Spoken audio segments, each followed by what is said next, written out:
来关心俄罗斯总统普廷日的时，使有核武能力的战略轰炸机 Tu-160M 提醒西方的国家，讲因是有能力会当使用核能的武器。因那美国总统拜登伫顶日就骂普廷讲，伊是一个起笑的牛仔囝。因那普廷即嘛表示，等等呛讲，那美国后一届的总统想选调对俄罗斯上有利，伊认为当然是拜登。 俄罗斯总统普廷亲自使这台Tu-160M 战略轰炸机飞行时间30分钟，路线是机密。伊一落飞机就甲记者讲，这对俄罗斯空军正好用，敢若是伫咧提醒西方国家唔当袂记莫斯科的核武能力。 Управляется лучше, видно даже невооруженным, непрофессиональным взглядом.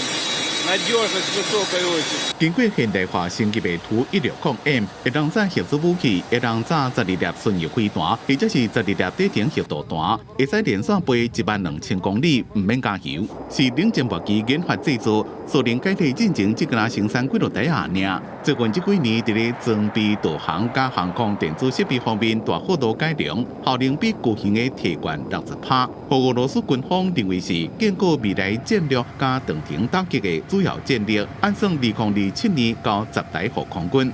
俄战争也未散，最近反对派领袖纳瓦尼个死亡，普丁后个期大选应该让轻松连任。记者也问美国总统拜登满意的代志。Не хочется цитировать, но все-таки это президент США, скажу он. Почтительнее в качестве будущего президента. Я с Соединенных Штатов. Я сказал, что мы будем работать с любым президентом. Но я полагаю, что для нас, для России, Байден более предпочтительный президент. 拜登是伫前几天参加加州竞选活动时阵骂普廷，讲就是有普廷这种人，大家才爱一直担心核子冲突。理论上，俄罗斯总统考虑使用核子武器的条件是拄到大规模杀伤性武器来做回应的，或者是国家生存受到重大威胁。不过，普廷伫咧去年10月才讲，国家即马无面临着威胁。